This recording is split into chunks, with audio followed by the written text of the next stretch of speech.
bidiyon zai nuna yadda za ka yi placing ɗin order na Timecoin ɗinka, amma ba a sani ba lokaci guda suke sa mutum wannan ton ɗin ba, sai ka jira ina ji 48 hours ne za su baka ton.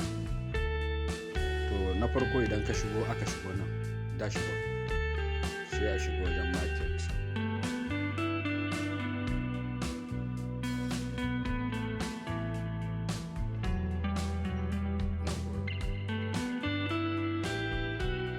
idan aka shiga market ya kawo ka nan gurin sai a zo nan gurin placing ɗin order.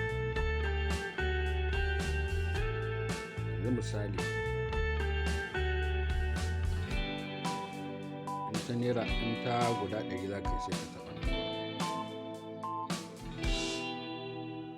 in kuma ta 500 za ka yi sai ka taɓa nan gurin, in ta 1000 za ka yi to yanzu na je na 500 shi ne yake available.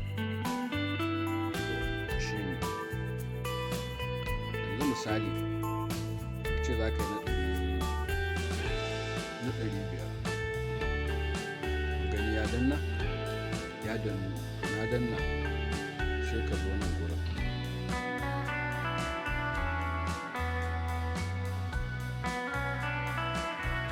sai ka danna apply. Kun gani you create a sell order 500 ton, price 0.05 ton, P 5%, that is 1.25 ton. You will get 23.75 ton. Yeah, then apply. Yeah, then apply.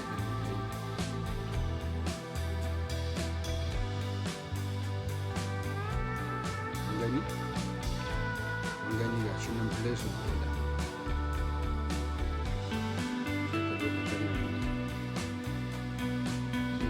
Gurin za a ga order ta order ta naira 100 a gatar guda 100 din kuma ya 500. Na alaikum salam, Allah akbar. To barin to yawa, to wannan shine yanda ake place order, sai a jira ba lokaci guda mutum yake. Na gadi an da na fahimta kamar 48 hours ne, sannan wallet din da kai connecting da ita a nan za su tura mu. Wannan shine yanda ake yi. Allah ubangiji